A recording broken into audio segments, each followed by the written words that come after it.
Is this the year? There's finally a plan to make use of the long vacant armory in Providence. Well, community groups hope so. After years of fits and starts and schemes and scandal, the I-Team's Brian Crandall follows up on a tired landmark in need of a new mission. Brian, what's the update tonight? Well, Gene, not much is happening, but those groups are ramping up their activism, even bringing in the leaders of the company that most recently had a plan for the armory before Governor Dan McKee scrapped it not long after an infamous incident in Pennsylvania. A new look inside the cavernous confines of the Cranston Street Armory, though not much has changed in a very long time, except maybe for the interest in it. A recent tour of the massive building drew 150 people, filling up the spots made available by the hosts. We're fired up to get this done this time. Marissa Brown heads the Providence Preservation Society, which along with the West Broadway Neighborhood Association is trying to drum up interest in finally getting the iconic state-owned building redeveloped. Let's start the effort again. They even brought in the leaders of Scout for a talk last weekend. Scout is the Philadelphia company that had an ambitious plan to turn the armory into a mixed-use facility, nonprofit, small business, community space, something it's done in other cities. This is a great building. It deserves something great to happen. The proposal got a preliminary green light under then-Governor Gina Raimondo. It's just an opportunity for people to understand who is Scout.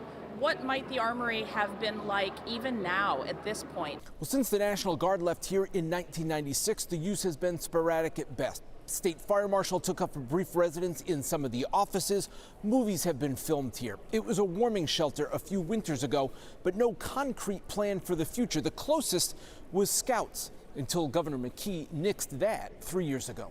I think everyone was really excited in 2021 when it felt like the stars had aligned and Scout, who is a designer developer, had signed a contract to redevelop the armory.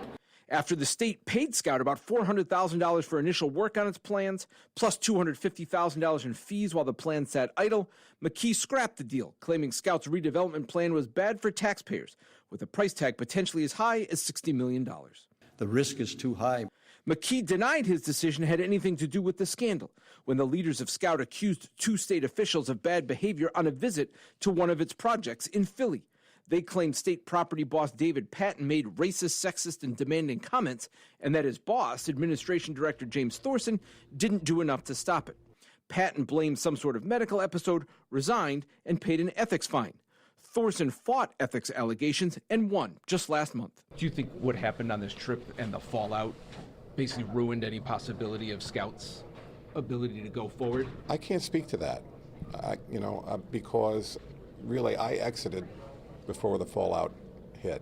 Thorson also reflected on the armory itself, still vacant years later. That really makes me sad, and I'm sorry about that. And I really do think that there should be a way to figure out what to do with the property. I know that it's going to take a lot of money. The community deserves it, the state deserves it, the city all deserve it. Rhode Island pays a couple $100,000 a year for upkeep on the 190,000 square foot building. Providence's mayor said after the fallout in 2023, maybe the city would take the armory off the state's hands, but would need $45 million. His office tells us there's nothing new. The governor's office says, quote, there have been conversations about potential future involvement by the city of Providence, but nothing has been finalized at this time. The armory is a complex facility and discussions about its future use are ongoing. Redeveloping the armory is going to be expensive. It was expensive in 2023. I think it's probably more expensive now, potentially. It's really hard. But there is also a way that buildings like this at this scale give back and can be real catalysts for economic development. Meanwhile, another film, an independent one, just started using the armory as a sound studio last week.